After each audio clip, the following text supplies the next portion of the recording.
বিশ্বনবী পাগলের মতো একবার হাউজে কাউসারে যাবেন, একবার সিরাতে যাবেন, একবার ফুলসিরাতের দিকে, একবার হাউজে কাউসারের দিকে পাগলের মতো দৌড়াতে থাকবেন। তার কোন গুনাহগার উম্মত যাতে জাহান্নামে ঢুকে না যায়। কিয়ামতের ময়দানে ওই বিভীষিকাময় সময়ে মুসিবতের কালে মানুষগুলো পাগল হয়ে বিশ্বনবীকে খুঁজতে আরম্ভ করবে। সবাই মিলে বিশ্বনবীর কাছে যেয়ে বলবে, ইয়া রাহমাতাল লিল আলামিন, দেখেন আমাদের কি অবস্থা, কি কঠিন বিপদে আমরা আছি, দাঁড়াতে পারি না, সূর্যের আলোতে ঘেমে হয়রান। বিশ্বনবী মাকামে মাহমুদে যে আল্লাহু আকবার বলে সিজদায় লুটিয়ে পড়বেন, বিশ্বনবী এমন ভাবে অজর দ্বারায় সিজদায় লুটিয়ে পড়ে কাঁদবেন, রব্বুল আলামিনের রহমতের দরিয়ায় জোশ লেগে যাবে।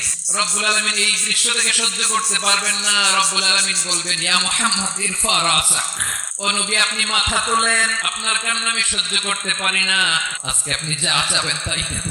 ওয়াশফা তুশাফা, যার জন্য সুপারিশ করবেন তার সুপারিশ কবুল করেন।